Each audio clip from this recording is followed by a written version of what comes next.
салом дӯстон, бо шумо мебошад канали Салом аз Олмон. Номи ман Фархунда ҳаст. Аз номи канал фаҳмида мешавем ки нишон дидем ки зиндагӣ дар Олмон чӣ хел аст, барои кӣ ҳаст, кӣ метавонад ба ин ҷо омадан ва асосан барои мардуми тарафҳои СНГ мебошад ин канали ман. Аз ҳамин сабаб аст ки дар Германия тақрибан 7 сол зиндагӣ мекунам ва гуфтаниёе дорам дар бораи ин давлат.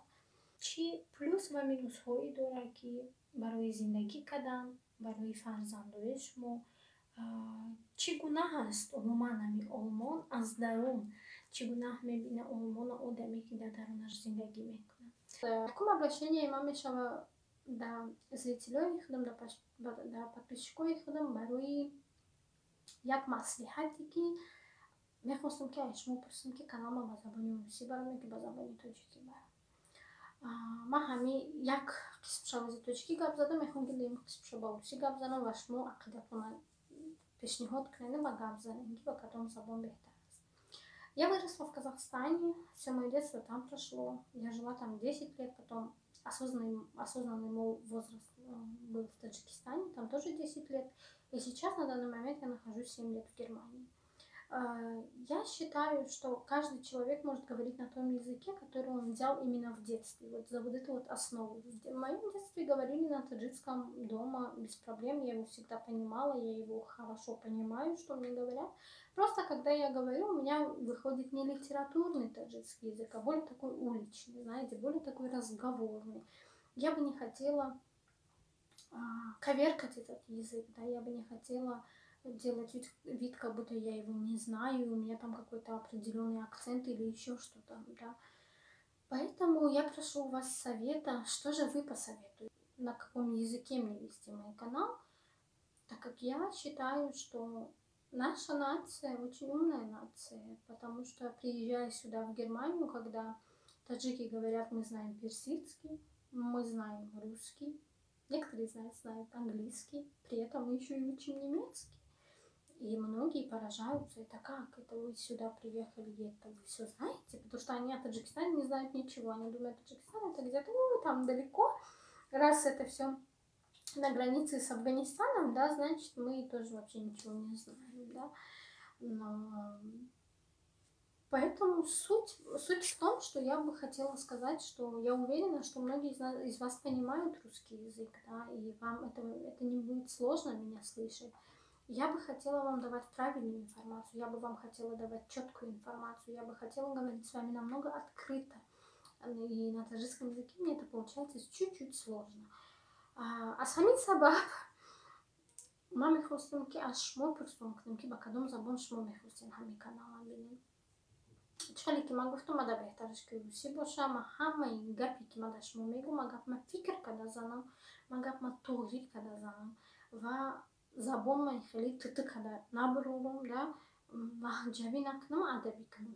Айни ҳол ман камтар душвор аст. Ман дар Тоҷикистон дар ширкати Webel Mobile коркардагӣ ҳастам ва забонам перфект адабӣ буд. Не ки ҳозир азбаски ман 7 сол дар Тоҷикистон нестам, бо дар инҷа ман бисёртар қатъи русзабоно рафту омад мекунам. Тоҷикои мо кам ҳастанд, тоҷикои мо охири он соло зиёд шиданд ки дар шаҳри мо айни ҳол нест тоҷик, именно ҳамин шаҳраки майдаҳа ки мо дар тоҷик нест.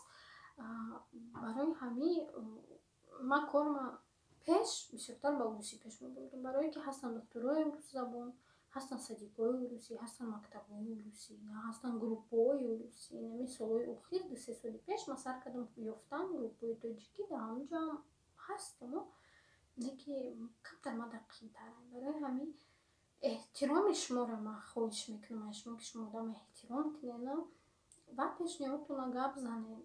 Агар ки шумода осонтар боша ба тоҷикӣ ва шумо хоҳед тоҷикӣ фаҳмед, ман кӯшиш мекунам ки ба тоҷикӣ сёмка кунам. Не ки агар ки шумо гӯед ки мада русӣ осонтар аст, гап зан русӣ туда, русӣ состар аст, туда ихе осона, мо мефаҳмем, то ман беҳтараш ки ман русӣ мекунам каналмо. Нависен ва видеои ояндада ман фикр мекунам ки каналмо ба кадом забон барам. Бачаи ман хоб хест, не ки ман видеомо то охир запис накардам. Алло, салом алейкум.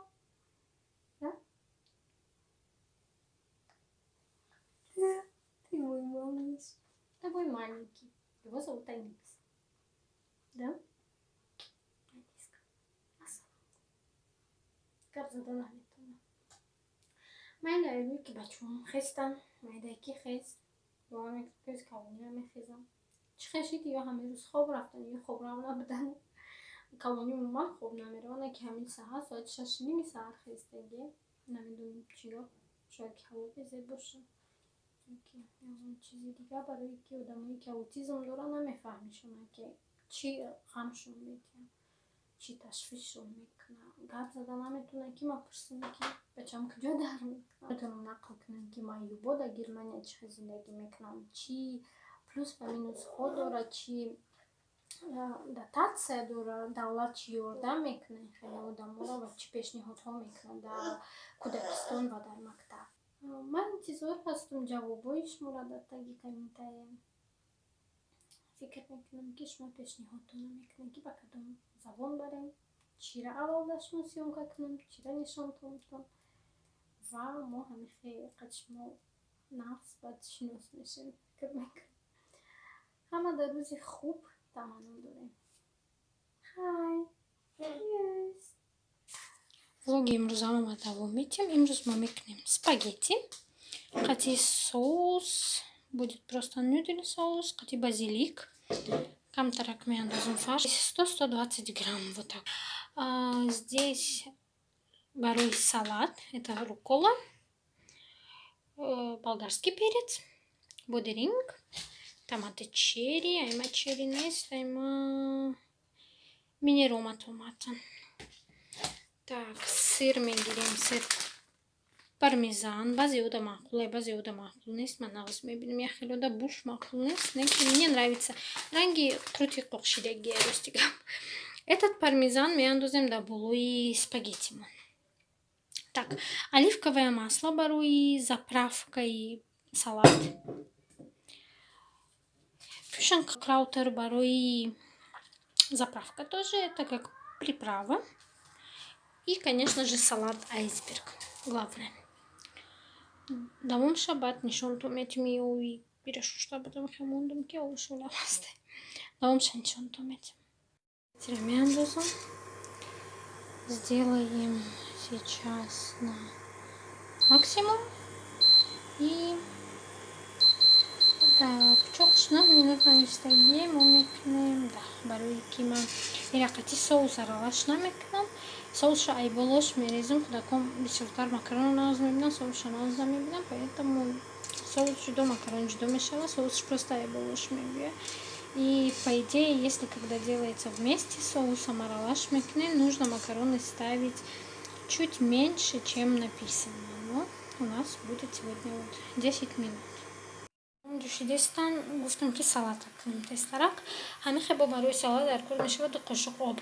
Иша мегумтона ки ба барои чи дар кор мешава.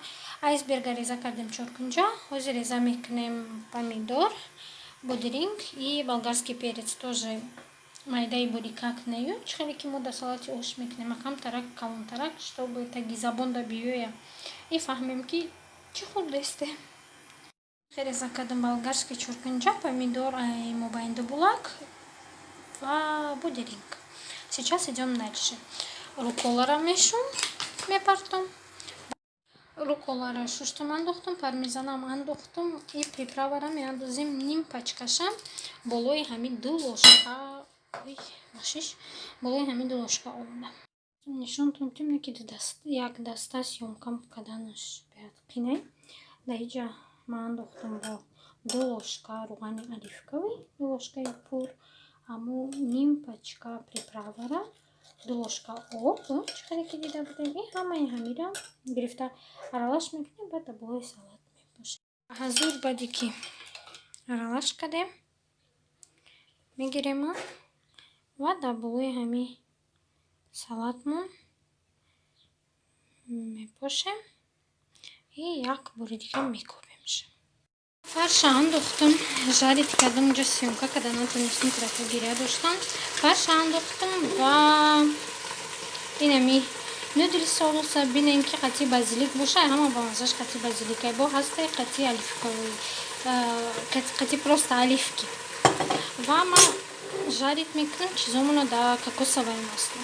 Шмохой нога масло и простое миандузе, масло и пахта, юкира. Как по мне, кокосовое намного вкуснее, да, и говорят, что полезнее, но, конечно же, бадик ему фарш дурим и макарон дурим, тут полезного ничего не остается, но все же какой-то процент. Мутайоршит макароны спагетти просто жушондум гирифтум бад ҳамаи фарше ки кадем қатъи томатный соусай болош рехтум и болоша ҳамаи сири пармезан кадам салатмона кофтем. Сири пармезан кто следит за фигурой, лучше его не кушать, ням жирности бисёртарай. Маъқул то набоша, мазаш тоже на андозем. Бе и сирам ба мазай. Кому как. Хелям хоти. Теза как мы где-то справились 15-20 дақиқа. Барои ҳамин буэштиоитом. И салатам ҳам нағз мебинем чанд қе ки мекардам ҳама қа мехӯрдам ша ҳозир хӯрдаш намешава наметавонам. Ҳамин рукола дастае ки дрозай инам хеле авафаки дроз ки ҳаст да брекетон мечаспанд мепечанд да болои комам да дрини комам як мостик мондагия дрини у мостик да мепеча. Намедонам азоб кашидест, но ки я так хочу съесть этот салат. И у меня никак не получается. Нара не шондом, да? Никак не постигнаем чай. Красота прям. Люблю я все время вот это окно открывать, сидеть, смотреть. Так интересно.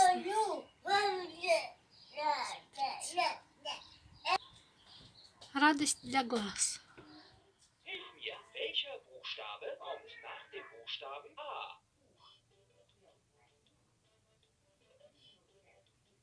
B. Großartig. B, C, D, E, F, G. Wasser, Schwänzchen in die Höhe, Köpfchen in das Wasser, Schwänzchen in die Höhe.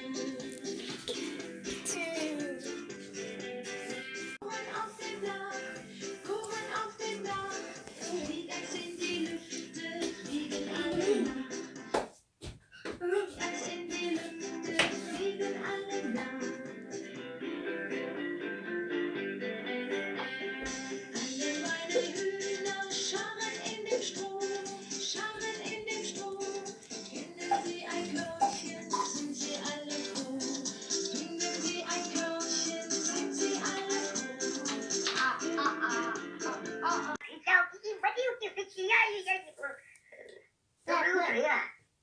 Доброе утро, Винни-Пух. Если оно вообще доброе, чему я лично сомневаюсь. Как поживаете? Не беда, да, и тому подобное. И вдруг Винни-Пух увидел нечто такое. Ой, что это случилось с твоим хвостом? А что с ним могло случиться? Его нет. Ты не ошибся.